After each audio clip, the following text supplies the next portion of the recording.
লুৰিণজ্যোতি গগৈৰ প্ৰত্যাহ্বান মুখ্যমন্ত্ৰীক আপোনাৰ সমষ্টিৰ বেদখলকাৰীক উচ্ছেদ কৰি আপুনি সাহস দেখুৱাওক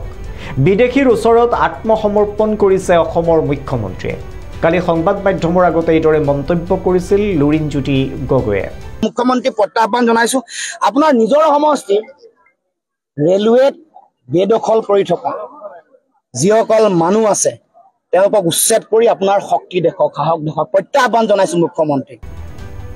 লুৰিণজ্যোতি গগৈৰ এই প্ৰত্যাহ্বান গ্ৰহণ কৰিছে মুখ্যমন্ত্ৰীয়ে চাওক মুখ্যমন্ত্ৰীৰ এই মন্তব্য লুৰিণজ্যোতি গগৈয়ে মোৰ সমষ্টিত ক'ত মিয়া মুছলমান আছে দেখুৱাই দিয়ক তেওঁ যদি কোনোবা বেলেগ মানুহৰ কথা কৈছে এটোত মই তেওঁৰ লগত একমত নহয় তেওঁ ইনডাইৰেক্টলি এটা বেলেগ ভাৰতীয় মানুহক আক্ৰমণ কৰাৰ কথা কৈ আছে তেওঁ সিধা সিধি ক'ব লাগে নহয় তেওঁ কাক উদ্দেশ্য কৰি এই কথাবোৰ কৈ আছে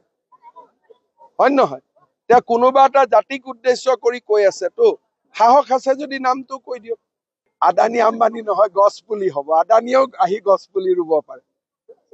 আৰু যদি গোলাঘাটত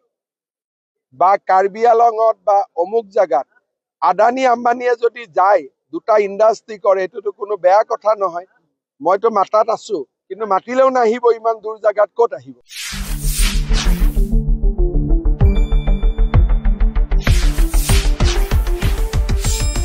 শুদ্ধ আৰু বিস্তৃত বাতৰিৰ বাবে চাই থাকক নিউজ ডেস্ক ৰিপোৰ্ট